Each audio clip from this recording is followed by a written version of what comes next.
Good morning વિદ્યાર્થી મિત્રો, આજે આપણે ધોરણ 5 વિષય ગણિત પ્રકરણ 5 તે સરખું દેખાય છે તેના વિશે આપણે અભ્યાસ કરીશું. અડધો આંટો ફેરવો તેના વિશે આપણે થોડીક ચર્ચા કરી હતી. એક રાજા હતો. રાજા ખૂબ જ પરેશાન હતો, કારણ કે કોઈ ચોર તેની તિજોરીમાંથી કિંમતી ઝવેરાત ચોરી જતો હતો. રાજાની તિજોરી દેખાવમાં આના જેવી જ હતી. તિજોરીનો હાથો અડધો ફેરવવાથી તિજોરી ખુલી જાય અને હાથાને ફરીથી અડધો ફેરવવાથી તિજોરી બંધ થઈ જતી હતી. રાજા ઘણીવાર તિજોરીને બંધ સમજી અને ખુલ્લી રાખી દેતો. તમે એના કારણનું અનુમાન કરો. હવે એ શું કારણ હશે? તો અહીં તિજોરી છે એ અને બંધ તિજોરીનો હાથો છે એ એક સરખો દેખાતો હોવાથી જ્યારે તિજોરી ખુલ્લી હોય અને જ્યારે તિજોરી બંધ હશે ત્યારે એનો હાથો છે એ એક સરખો જ દેખાતો હશે, એટલે તેને સમજવામાં ખૂબ જ મુશ્કેલી પડતી હશે. એક દિવસ રાજાની હોશિયાર પુત્રીએ તેને એક યુક્તિ સમજાવી જે તેને ખૂબ જ ગમી. હવે રાજા ક્યારેય મૂંઝાતો ન હતો. તમે અનુમાન કરી શકો છો કે તે યુક્તિ શી હતી? રાજાની પુત્રીએ રાજાને તિજોરીના હાથાના પીળા રંગની ધાર પર એક ટપકું કરી દીધું અને કહ્યું, રાજા પાસે અલગ અલગ ઘણી તિજોરીઓ હતી. તપાસ કરો કે કયા હાથાને અડધો ફેરવવાથી રાજા એ જ રીતે ભૂલ કરી શકે છે. હવે એની યુક્તિ કઈ હતી? તો કે એના હાથા ઉપર છે એમને ટપકું કરી દીધું હતું. એટલે જ્યારે એ ટપકું છે એ ઉપર હશે ત્યારે તિજોરી કેવી હશે? ખુલ્લી હશે. અને જ્યારે એ હાથાવાળું ટપકું છે એ નીચે હશે ત્યારે તિજોરી શું થઈ જશે? બંધ થઈ જશે. આમાંથી દરેક પ્રશ્ન ઉકેલવા તમે એને પ્રયત્ન કરો. અહીં જે જુદા જુદા ચિત્રો આપેલા છે એ એમની તિજોરીના ચિત્ર છે. હવે એને પ્રશ્ન ઉકેલવા છે તો તમે એને પ્રયત્ન કરો. હવે તમારે પણ એ જ રીતે એમાં ટપકું કરી દેવાનું છે. અડધો આંટો ફેરવવાથી એમનું એમ. હવે નીચે જે ચિત્રો આકારો આપેલા છે એમાંથી અડધો આંટો ફેરવીએ છીએ ત્યારે એ ચિત્ર છે એ એમનું એમ રહે છે. એવા ચિત્રો કયા હશે? તો પેલા ચોરસ છે તો એને પણ આપણે અડધો આંટો કેને કહેવાશે? તમારી બુક અત્યારે સવડી છે, અડધો આંટો ફેરવશો એટલે તમારી બુક છે એ ઊંધી થઈ જશે, એટલે અડધો આંટો ફર્યો કહેવાશે. તો જો પેલું પછી 2 નંબરનું ચિત્ર છે આડું લંબચોરસ, 3 નંબરનું ચિત્ર ગોળ, 4 નંબરનું ચિત્ર છે ઊભું લંબચોરસ. એ બધા છે એને તમે ફેરવશો, અડધો આંટો ફેરવશો તો એવો ને એવો આકાર દેખાશે. પણ જુઓ 5 નંબરનું એટલે કે ત્રિકોણવાળું ચિત્ર છે એ દેખાશે નહીં. 6 નંબરનું પણ ચિત્ર દેખાશે અને 7 નંબરનું ચિત્ર છે એ દેખાશે નહીં. એટલે કે 5 અને 6 સિવાયના બધા જ આકારો છે એનો જ્યારે આપણે અડધો આંટો ફેરવશું ત્યારે એવા જ આકારમાં દેખાશે. તે બતાવવું તમારા માટે અઘરું છે. જો હા તો તમારું અનુમાન ચકાસવાનો એક રસ્તો છે. તમે એને કેવી રીતે કરી શકો તે આપેલ છે. કોઈ પણ એક આકાર લો, એક કાગળ પર તેને અંકિત કરો. હવે તે આકારને અંકિત રેખા પર રાખી અને એને અડધો ફેરવો એટલે કે અડધો આંટો ફરાવો અને જુઓ કે આકાર તેની અંકિત રેખાને ઢાંકે છે કે નહીં. હવે અહીં મહાવરો આપેલો છે તે આપણે જોઈએ. અંગ્રેજી મૂળાક્ષરોમાં એવા કયા અક્ષરો છે કે જેનો અડધો આંટો ફેરવવાથી તે મૂળ અક્ષર જ બને? હવે આપણા જે મૂળાક્ષરો છે A to Z ના એવો કયા અક્ષરો છે કે જેને આપણે અડધો આંટો ફેરવશું તો જે અક્ષર હશે એને અક્ષર દેખાશે? તો એ તમારે મહાવરો છે એ ઘરેથી કરવાનો છે. જેવો કે H છે તો એને તમે ફરાવશો તો એ H જ વંચાશે. I છે, O છે, N છે, X છે, Z છે, S છે, એ બધા એવા અક્ષરો છે કે તમે એને S છે એનો અડધો આંટો ફરાવશો તો S જ વંચાશે. X છે અડધો આંટો ફરાવશો X જ વંચાશે. એવી જ રીતે નીચે દર્શાવેલ કયા અક્ષરો શબ્દોને અડધો આંટો ફેરવતા એનો એ જ શબ્દ વંચાય છે. અહીં આપેલું છે ઝૂમ છે, સ્મિસ છે, સીસ છે, નૂન છે. તમે એને ઊંધો બુકને છે એ અડધી ફરાવી અને પછી વાંચશો તો તમને આને આ શબ્દો છે એ ફરીથી વંચાશે. હવે જોઈએ આપણે ત્રીજો. 0 થી 9 સુધીના અંકોને અડધા આંટામાં ફેરવો. તેમાંથી કયા અક્ષરો મૂળ અંકો જેવા જ દેખાય છે? સૌથી પહેલાં તમને 1 થી 9, 0 થી 9 અંક લખી લેવાના. એમાં 0 છે એને ઊંધો કરશો તો 0 જ દેખાશે. 1 એટલે કે આપણે એક ઊભી લીટી કરીએ છીએ તો એને પણ અડધો ફેરવશું તો એ 1 જ દેખાશે. અને એવી જ રીતે 8. 2, 3 અને 4 અંકવાળી સંખ્યાઓ વિશે વિચારો જેને અડધા આંટામાં ફેરવતા એની એ જ સંખ્યા મળે. હવે આપણે સંખ્યા મળી ગઈ 0, 1 અને 8. 2 અંકમાં આવશે તો 88. 3 અંકની 181, 818 ને 888 એવી 4 અંકની સંખ્યા છે એ તમારે શોધવાની છે.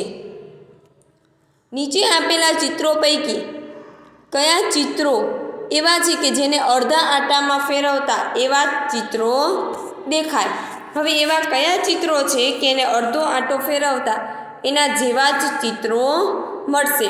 તો જુઓ, પેલું ચિત્ર જે ફ્લાવર જેવું છે એમાં પણ અડધો આંટો ફેરવતા એવું જ ચિત્ર દેખાશે. હવે એ તમારે એક ઘરેથી પ્રવૃત્તિ કરવાની છે. એ તમારે પૂર્ણ કરવાનું છે. તમારી બુક છે, બુકને અડધો આંટો ફરાવવાનો. જો એવું ને એવું દેખાતું હોય તો એ શું હશે કે બુકને અડધી ફેરવતા એવું જ ચિત્ર આપણને મળે છે. હવે આપણે જોઈએ પ્રવૃત્તિ. એ તમારે ઘરે એવી પ્રવૃત્તિ જે કાગળની બનાવવાની છે. તમે પવનચક્કી જોઈ છે, તેનો શા માટે ઉપયોગ થાય છે? ચાલો પવનચક્કી જેવું રમકડું બનાવીએ. કાગળનો એક ટુકડો લો, તેની ચિત્રમાં દર્શાવ્યા મુજબ ગળી વાળો.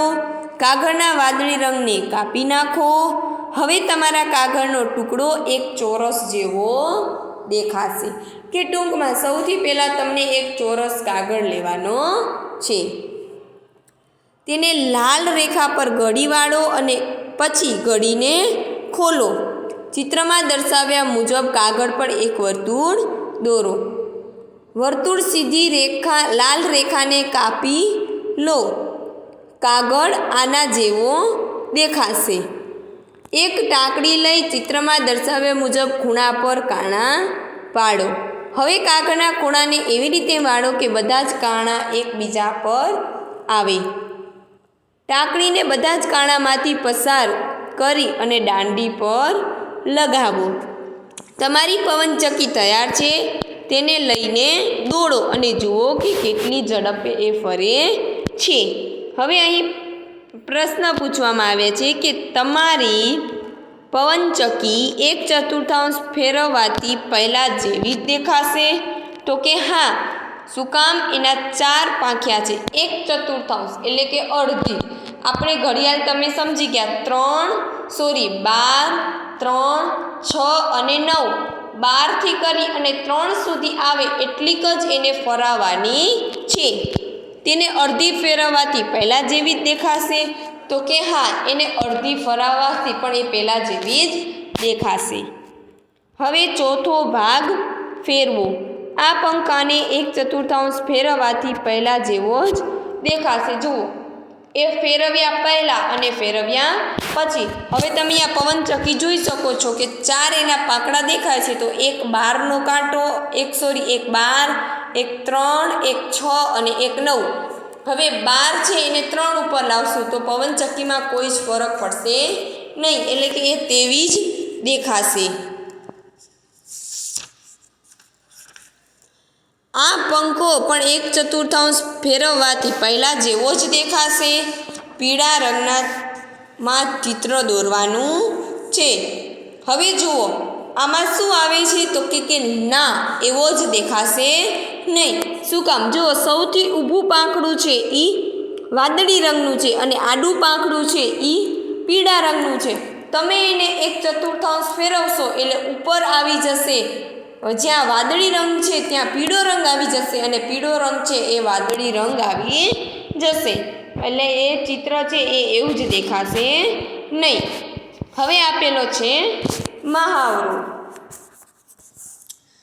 નીચે આપેલા આકારો પૈકી કયા આકારને 1/4 ફેરવવાથી તે પહેલાં જેવો જ દેખાશે? તેના પર રાઈટની નિશાની કરવાની છે. તેને અડધો આંટો ફેરવવાથી પહેલાં જેવો જ આકાર ન દેખાય તેના પર એમને ચોકડીની નિશાની કરવાની છે. હવે અહીં આ છે તમારે ઘરે એવી પ્રવૃત્તિ કરવાની છે કે કેમ અડધો દેખાશે, ક્યારે આખો દેખાશે, એના જેવો દેખાશે કે નહીં દેખાય. હવે જોઈએ આપણે બી. આપેલા આકારોને અડધા આંટામાં ફેરવવાથી નવો આકાર એવો જ મળે છે કે બદલો અને પ્રયત્ન કરો. હવે જોવાનું છે કે નવો આકાર છે એ એવો જ મળે છે કે નથી મળતો. હવે જે અધૂરા ચિત્રો છે એને પૂર્ણ કરવાના છે. હવે જુઓ, આ રાઉન્ડ આપેલું છે, એના ઉપર બીજું રાઉન્ડ છે, એના ઉપર નાનું ચોરસ કરેલું છે, તો એની બાજુ 3 બાજુ ચોરસ નથી કરેલા, તો એ આપણે 3 બાજુ ચોરસ કરી દેવાના રહેશે. આમાં પણ અહીંયા એક રાઉન્ડ ઘટે છે, તો એ રાઉન્ડ પૂર્ણ કરવાનો રહેશે. અહીંયા ત્રિકોણ છે, એના ઉપર એક રાઉન્ડ છે, 3 બાજુ રાઉન્ડ નથી, તો અહીં એક બાજુ રાઉન્ડ કરી દઈશું અને ફેરવશું તો એવો જ આકાર મળશે. હવે આપણે જોઈએ આગળ. નીચે આપેલા આકારોને 1/4 ફેરવવાથી અને અડધા આંટામાં ફેરવવાથી કેવા દેખાશે? હવે પેલું જ આપેલું છે ત્રિકોણ, એને 1/4 ભાગ ફેરવશું એટલે એની ચાંચ છે એ સામેની, કે જ્યાં 3 નંબર ઘડિયાળમાં જ્યાં 3 નંબર લખેલા હોય છે ત્યાં એમની ચાંચ આવશે. અને અડધું ફેરવશો એટલે એની ચાંચ છે અત્યારે ઉપર છે ને હવે ક્યાં આવી જશે? નીચે. પછી આવશે ચોરસ, તો ચોરસને ગમે એમ 1/4 ફેરવશો કે અડધામાં ફેરવશો તો એ ચોરસ જ રહેશે. લંબચોરસ, એને 1/4 ભાગમાં ફેરવશો તો એ ઊભું થશે અને અડધું કરશો તો એ આડું જેવું છે એવું ને એમ રહેશે. હવે આવે છે ષષ્ઠકોણ, જેમાં તમે એને અડધું ફેરવશો, 1/4 ફેરવશો તો એનો આકાર છે જે ઉપર ચાંચ છે એની જગ્યાએ સપાટ આવી જશે, સીધી લીટી આવી જશે. અને અડધું ફેરવશો તો જેવું છે એવું ને એવું ફરીથી દેખાશે.